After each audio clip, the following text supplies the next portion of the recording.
অপরাধের আরেক নাম যেন শ্বেতা খান, যার যোগ্য দোসর ছেলে আরিয়ান। আপাতত তারা বেপাত্তা, কিন্তু ক্রমশ সামনে আসছে শ্বেতার ঘৃণ্য জীবন। দেহ ব্যবসার পাশাপাশি জমি আত্মসাতেও পিছপা হয়নি শ্বেতা। প্রৌঢ় নূর আলমের জীবন তারই চরম উদাহরণ। স্ত্রীর অসুস্থতার কারণে 2023 সালে শ্বেতার কাছ থেকে ধার নিয়েছিলেন 2 লক্ষ টাকা। 3 লক্ষ টাকা ফেরত দেওয়ার শর্ত হয়। অভিযোগ, নূর আলমের অজ্ঞতার সুযোগ নিয়ে বাড়ি জবরদখল করে নেয় ফুলটুসি। শুধু তাই নয়, 8 লক্ষ টাকার দাবিও করে সে। 2 লাখ টাকা ধার নিয়েছিলাম 23 সালে। ও বলেছিল আমি ফেরত করে দেব। আমার সামনে ভুল চিটিংবাজি করে লেখাপড়ি করে, আমি লেখাপড়ি জানি না। আমাকে বললো তুমি চিন্তা করবেন না, আমি এখানে সই করে দাও, এখানে সই করে দাও, সই করলে তুমি যখন টাকা দেবে আমি তোমার নামে করে দেব। আমি বললাম এটা কি? বলে তুমি এটা টাকা তুমি নিয়ে যাও, যা আমি লিখে দিচ্ছি এটা নিয়ে যাও, এটা তুমি এটা প্রমাণ থাকবে। আমি যে 2 লক্ষ টাকা ধার বাবদ ফুলটুসির কাছ থেকে নিয়েছিলেন নূর আলম 2023 সালে, কিন্তু সেই টাকা ধার নেওয়ার পরে নূর আলমকে না বুঝিয়ে, যেহেতু তিনি পড়াশোনা জানেন না, তাকে উল্টো বুঝিয়ে তার কাছ থেকে তার যে গোটা বাড়ি সেটা জবরদখল করে নিয়েছে ফুলটুসি, এমনটাই অভিযোগ নূর আলমের। টাকা ফেরত দেওয়ার সময় মাথায় আকাশ ভেঙে পড়ে নূর আলমের। অভিযোগ, শ্বেতা দাবি করে প্রৌঢ়ের বাড়িটাই কিনে নিয়েছে সে। প্রতিবাদ করায় শ্বেতার নির্দেশে গুন্ডারা নূর আলম তার স্ত্রীকে বেধড়ক মারধর করে সেদিন। সাহায্যের হাত বাড়িয়ে দেয় স্থানীয় বাসিন্দারা, কিন্তু পুলিশের তরফে মিলল না কোনো সহযোগিতা। করেছে পরে জানকারি যখন টাকা দেবে যাচ্ছি আমি, ও আমাকে বলছে যে না আমি কিনেছি, এই বাড়িটা আমি কিনেছি। তাহলে আমি অবাক হয়ে গেলাম। তখন কি বললেন? ওনাকে বললো কি দিদি এরকম কেন করছেন? তো বলে না, লোককে আমি জানিয়েছি, পাড়ার লোককে না জানালে তাহলে আমি কি করে থাকবো? টাকা দেবে যাচ্ছি আমি, ও আমাকে বলছে যে না আমি কিনেছি, এই বাড়িটা আমি কিনেছি। তাহলে আমি অবাক হয়ে গেলাম।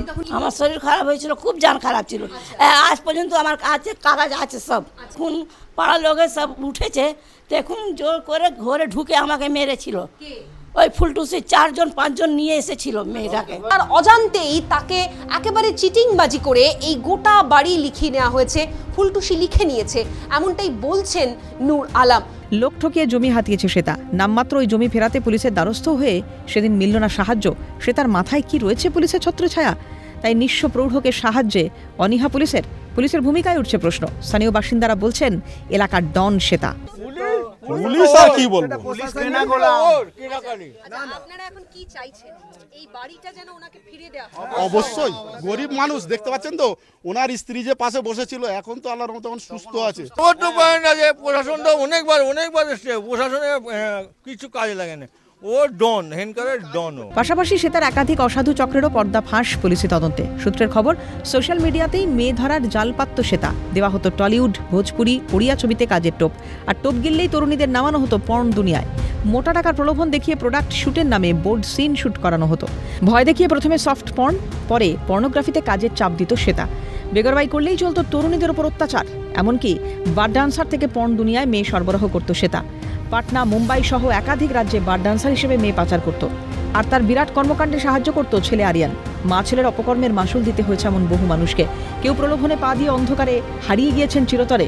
আর নূর আলমের মতো কেউ শ্বেতার আইনি ফাঁদে পড়ে হয়েছেন নিঃস্ব। তাই প্রশাসনের কাছে সকলের একটাই দাবি, কঠোর শাস্তি হোক ফুলটুসি ওরফে শ্বেতা আরিয়ানের। ফুলটুসির বিরুদ্ধে প্রশাসন কঠোর থেকে কঠোরতম পদক্ষেপ নিন, এমনটাই চাইছেন এলাকার সাধারণ মানুষ থেকে শুরু করে যারা নির্যাতিত রয়েছেন বা যারা একসময় তার কাছ থেকে প্রতারিত হয়েছেন তারা। ক্যামেরায় জনি মণ্ডলের সঙ্গে অভিরূপা সাহা, ক্যালকাটা নিউজ, হাওড়া।